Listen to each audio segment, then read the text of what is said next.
ქართული ოცნების რეპრესიული მანქანის საფირმო ნიშანი გახდა ცრუმოწმეობა. ეს ერთგვარი სამსახურია, როცა ადამიანი ხშირად პოლიციელი მიყავთ სასამართლოში, მან ცრუჩვენება უნდა მისცეს დემონსტრანტის წინააღმდეგ. როგორ მუშაობს ეს სქემა? მოვიყვანოთ ერთ-ერთი ყველაზე გავრცელებული მეთოდი, ნიღბიანები, რომელთა იდენტიფიცირება შეუძლებელია, უკანონო დაკავებენ აქციის მონაწილეს. ცალკე ამბავია რა სასტიკად ეპყრობიან მას, ამაზე ბევრჯერ გვისაუბრია, ამიტომ ახლა არ გავამახვილებთ ყურადღებას და მთლიანად კონკრეტულად მოწმეობის საკითხზე ვკონცენტრირდებით. საბოლოოდ დაკავებულს მორჩილი მოსამართლეები ასამართლებენ. იმის გამო, რომ მოქალაქე უკანონოდაა დაკავებული, უდანაშაულოა და შესაბამისად არც მტკიცებულებები არსებობს, სასამართლოში მიჰყავთ ცრუმოწმეები.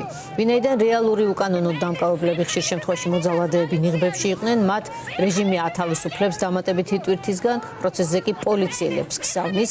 მათი ფუნქციაა ტყუილის თქმა, თითქოს მათ დააკავეს მოქალაქე კანონდარღვევის გამო.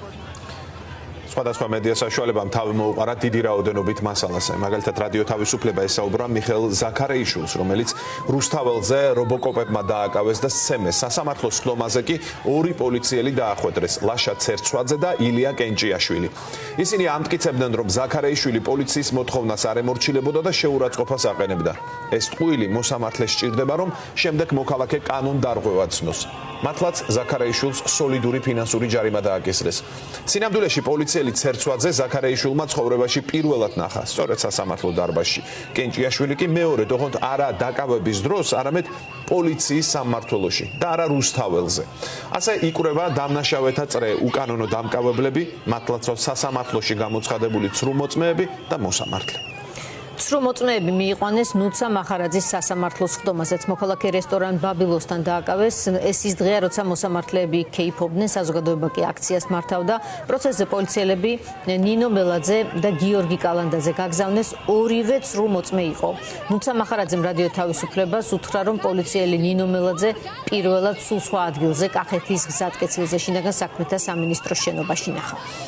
რასაც ვხედავთ სურათს, აკავებენ სხვები და შემდეგ სულ სხვა ხალხი, პოლიციელები იბრალებენ, რომ ისინი არიან დამკავებლები, რაც ტყუილია, როგორც ხედავთ და ამის არაერთი დამადასტურებელი ფაქტი აღწევს.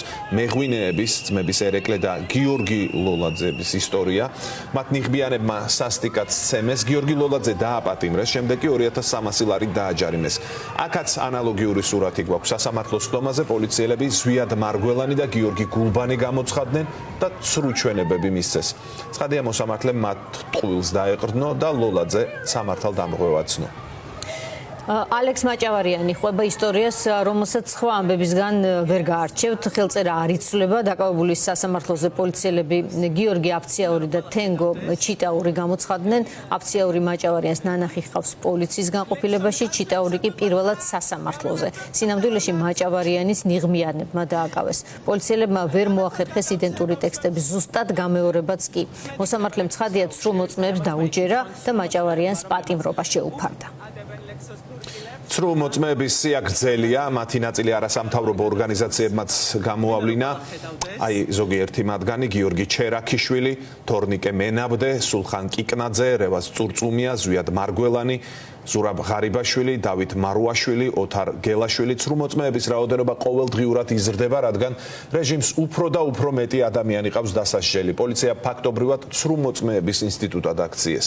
ცრუმოწმეების გვარები იგროვდება, ისევე როგორც იმ მოსამართლეების, რომლებიც მათ ტყუილზე დაყრდნობით ადამიანებს ასამართლებენ. მათი ვინაობის გასაჯეროებასა და თავმოყრას დიდი მნიშვნელობა აქვს სანქციების დაწესების მიზნით. ამასთან თითოეულმა უნდა იცოდეს, საზოგადოებას არ ავიწყდება, რომ ცრუმოწმეობა სისხლის სამართლის დანაშაულია და პატიმრობით ისჯება. ეს იცის რეჟიმმაც, ამიტომ ცდილობს სულ უფრო გაუადვილოს საქმე პოლიციელებს. შეიცვალა კანონი, რაც საშუალებას იძლევა გვერდი აუარონ სასამართლოს და პირდაპირ გამოწერონ 5000 ლარიანი ჯარიმა. იურისტები მოქალაქეებს კონსულტაციას უწევენ და ასწავლიან, როგორ გაასაჩივრონ, რომ რეჟიმს საქმე გაურთულონ.